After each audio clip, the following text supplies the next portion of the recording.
did you assess your draft over the weekend? I think we did a good job. You know, we're picking late third round. It's almost a fourth round pick, and we think we got some good value. You know, time will tell in that. But the players we got, I know our scouts were excited about them, so that's good. You've seen, obviously, Joe talked a little bit about, you've seen players like Schmidt before, Logan Stankoven, come through, get developed in your system, and then make an impact at the NHL level. How much confidence does that give you that you can see the same thing with Schmidt? Yeah, well, that's where it's so important to have. You know, it's not only we talk about the process, and it's not only the drafting, but it's what happens now. You know, like right now we got players flying in here from previous drafts, and the guys we just drafted are getting their stuff, everything together, because they're flying in here tomorrow to start development camp. So now the process starts, and we got a great staff that works on the development part. The scouts do a good job of picking the players we think fit into the right system, and and then we've had results from it, so we're pretty comfortable with it. How did this draft feel? I think some GMs had said it maybe was a little bit quieter just because of the cap going up, not as many teams were in a crunch. Did it feel different that way to you too? Yeah, as far as movement, yes, it was a little bit more quiet. Cap going up, teams. There's only so many players, free agents, in that. We were looking at our free agent list, and I think 4 of our top 5 names are already off it. Not that they're players that we're going to get, but they're, you talk about Sam Bennett signing, and people signing their own players. We've done it ourselves. Jamie Benn has signed, Matt Duchene signed. That's taking players off the market, and that's happened to a lot of teams. You re-signed Maverick Bourque before an offer sheet could even be considered. I think a lot of people across the league talked about him as a prime candidate for one, and the success last year of St. Louis doing that for a couple of guys. I guess, was there any concern from you, to get that deal done so that didn't become a thing for you all? Not really. I wasn't too concerned. The St. Louis thing last year was a kind of a unique situation, and it's not easy to step in and just start, people are making it sound like these offer sheets are going to happen everywhere. It's not going to be like that. It's hard to do. It's got to be the right player, the right situation. You have to have your draft picks. A lot of things have to fall in place. We weren't too worried about that really. Yeah. You just mentioned teams re-signing their own players. Where do you guys kind of stand on some of your own free agents that are still out there right now? Yeah, we're talking to those players right now. They're going to have an opportunity here July 1st if they want. They got to decide, do they want to see what's out in the market or not? That's the decision they have to make, knowing that we might do the same thing once July 1st hits. We might allocate that dollar somewhere else. So we keep in touch with them. Kind of you get through the draft, and now things settle down to free agency. Everything turns into the draft here for about 4 or 5 days. Now it's going to shift to free agency. So we'll have probably a little bit more conversation with those players. How much of that communication, you guys are obviously tight against the cap, you can make moves to move it around, but how much do you communicate that to maybe a free agent that you're talking to and saying, here's what we plan, here's how we can make it work if you were interested? Yeah, well, we got to wait till July 1st to do that. So we're just really communicating with our own players and just trying to get a feel for the market is what we're trying to do. How hard is the cap right now, as far as for you guys? I think on paper it looks very tight. Yeah, well, it's going to be tight, but it's like that all. It's going to be like that. I think I mentioned it last night. We've got players. You go back to last September, October, November. That's why we started this process. It was S.L. Lindell. They had to get him signed. Jake Ottinger. So Jake's going from making $4 to $8 million. That's $4 million now added to your cap. Wyatt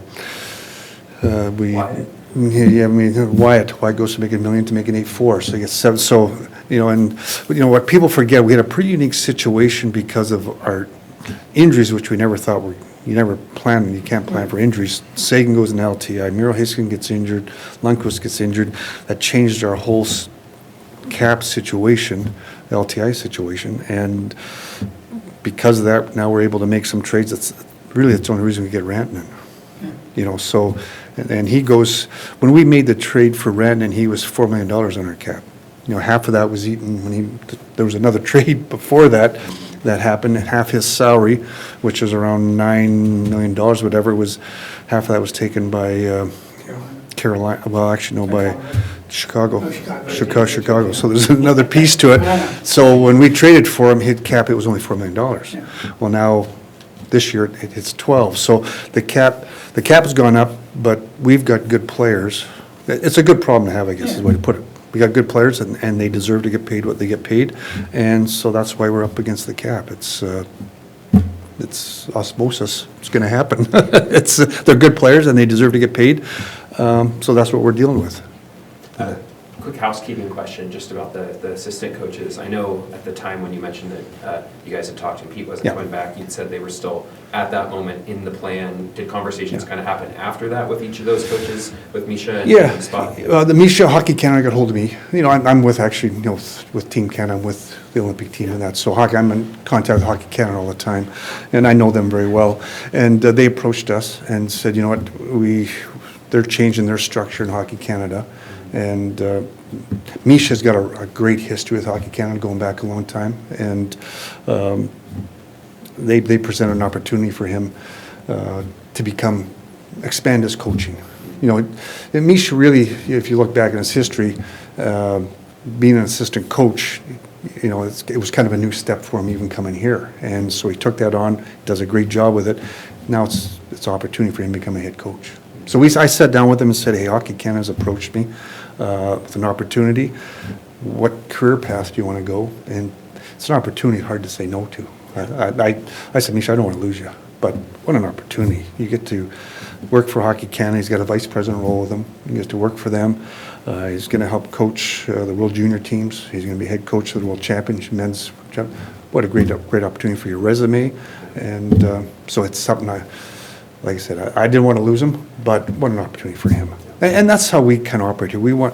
If there's an opportunity for someone, I don't want to hold him back. I don't want to hold him back. So it's a great opportunity for him. Yeah, and same thing with Spotter, that conversation after, Yeah. days after that with After we started looking at situations, possible who we're going to hire and stuff, and whoever we're going to bring in needs to have a little bit of say to what they can do. And there was a market out there for coaches, so I sat down with Steve and said, Steve, look, there's a market here, and I wanted to give him that opportunity to talk to those teams too. I didn't want him to get stuck in a situation where, boy, maybe I got to make a change here, and the market's dried up. So it worked out well for him too. So the expectation is Elaine will be here next week? Yes. And And he's part of our search, and you know, I've interviewed Elaine just so everybody knows. He's been part of our search, and deservedly so. How do you feel about the decentralized? Obviously, a lot of different opinions. You do opinions, yeah. It's, you know, it saves a lot of travel for us. You know, I just mentioned about how you know, we're going from the draft. We went from a end of season almost 2-3 weeks ago, maybe not that long ago, to a draft. Now tomorrow we got a development camp, and then right into free agency. So the logistics part I really enjoy, because right now we'd be running to the airport in LA, getting on the red eye, trying to get back here for development camp tomorrow and getting ready for free agency. So the logistics is great. You know, I think there's a lot of kinks that got to be worked out. I am an old-time scout. I've always enjoyed the drafts and that. Probably the communication part is a little bit harder because you're doing over phones and over video and that, you know, as far as other teams. You know, there you can walk to a table or you're going to see somebody in your hotel and stoke up conversations. So that's a little bit different. There's some good things about it and some things that I enjoy about the old system. Do you think maybe that led to why it was being a little more quiet in terms of what you said, movement, so maybe harder to make some of those Yeah, things happen? I don't think so. You know, there was we've had a lot of conversation before the draft, so there's been lots of ideas thrown around. I just think we're getting to that point, our league's got to the point now where there's a lot of teams, I don't know what the right word is, ready to take that next step. And they're keeping their players, they're not trading their players. We're trying to keep our players that we can under the cap system, and there's just a real shifting of you know, there's a lot of teams that want to take the next step, and to do that, you can't be. In the past, those teams may have traded away a lot of their players, and they're not doing it. So the market is kind of tightened up. Last thing about July 1st, you'd mentioned, I think, last night a little bit that you don't see that as not necessarily a hard and fast deadline for a coach. Is that also because, like you said, you're not necessarily looking at maybe making as big a moves with the cap situation? It's not as critical to get that done? Yeah, I'm less worried about the player side of it for the coach. I just want to make sure I get the right coach in the right situation. So I want to do that first. I want to make sure I do that right, and I want to make sure we do July 1st right too. So we'll see where it falls into place. How much of that was dictated by the fact that so much of your core was already signed? So like, Yes. the team is what it is, essentially. Yes, yeah, we're very fortunate. You know, we've got a great core. You know, that's what I talked about last September, October, when we started that, you know, to get Jake Ottinger signed up. And, you know, instead of, if Jake wasn't signed up, he's going into the last year of his deal. And we've seen the shift in the market, goalie market. You've seen the shift in the cap and that. What situation would we be in right now? You look at Wyatt Johnson's situation. You look at Esa Lindell's situation. So it was important to get those things done, just to have our, we've got a good core here. And just to get that settled in and taken care of was important. And then Jamie Benz bought into what we're doing here. And, you know, trying to think who else we've, Matt Duchesne, big signing for us. You know, the center market isn't very big this year. You guys do your homework. You guys know it was important to get him signed. And he worked with us. It's a deal that we're both happy with. And just important to get certain pieces, as you mentioned. Our core is pretty well set. You know, Rantanen, we had a Rantanen from last year. Unfortunately, had to lose Marchment, you know, because of that situation. But that's a good thing for us too. And that's nothing as, I love me some Marchment, but it's just part of the business. Come July 1, the other big, I guess, piece of news would be your ability to re-sign Jason Robertson at that point. Where does that slot in the list of things that you have to do this summer? Yeah, we'll approach that after July 1st. You know, he's under control for 2 years. He's got another year's contract, so he's really falls in this place where Jake Ottinger and Lindell, those guys are in. So we can start to approach that after July 1st, see where we're at. You know, you guys just saw there was a new memorandum come out for the new CBA. We got to digest that. You know, how does that change some things for us? Does it change some things for the player? They're doing the same thing from their end. They're looking at that. So we'll have to kind of figure all that out too, because that is going to come into effect during that time frame. Nothing in the first, nothing in the second. It's hard on a scout, but again. Our third round, you know, we think we got first round talent with him, so we were excited. You know, you wish he was bigger, but we sort of see a Logan Stankoven kind of guy. How much does the fact you have a Logan or even Maverick or other smaller players who have succeeded, does that give you the, you know, I guess just the confidence that you can pick a guy like this? Yeah, and you need skill, Yeah. right? So this kid has oodles of it, so we were happy. What do you like about him as far as what he does? I've heard speed, I've heard... Speed, scoring, compete. I think he has it all. The problem is that he's 5'7.5", so, but so is Logan. Yeah. Yeah. As a third They round play pick- bigger. As a third round pick, is there a timeline for him that stretches out a little bit further or not really? No, I don't think so. No, it's going to be up to him. With limited top-end talent available to you all because of your draft position, how do you approach the picks in the later rounds? Is it just best player available? Do you look at the needs of the organization? Because I noticed you guys didn't pick any defensemen this year. So. Yeah, no needs. It's just you know, I have my guys and I ask them, you know, what do you think? What do you like? So, and we just go for it. Anything really surprise you in this draft, whether it's you guys or just in general?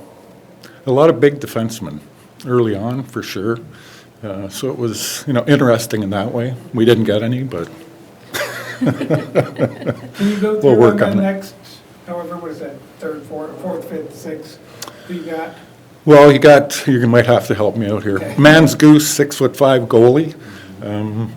You know, he's what you're looking for a goalie now. NHL goalies are huge, and he moves well. So we got him.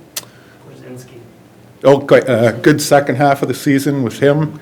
Had a slow start, but second half he took off. So again, the Western guys really pounded the table for him. So it was good.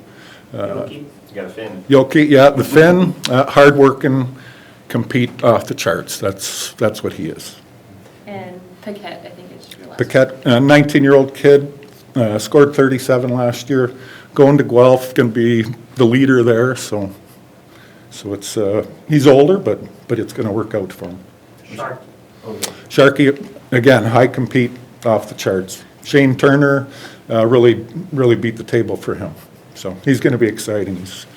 From what I hear about him too, I just saw him video, but he's a disturber, so it'll be fun. After last season, was it good to have as many picks as you had, and was it nice for Scouts to be able to bang the table this year? Yeah, you need picks, so Yeah. it's just the way it works out, and, we're a good team, so, Jim could move picks. We think we have a lot of kids in the system, so, you're able to do that. Yeah.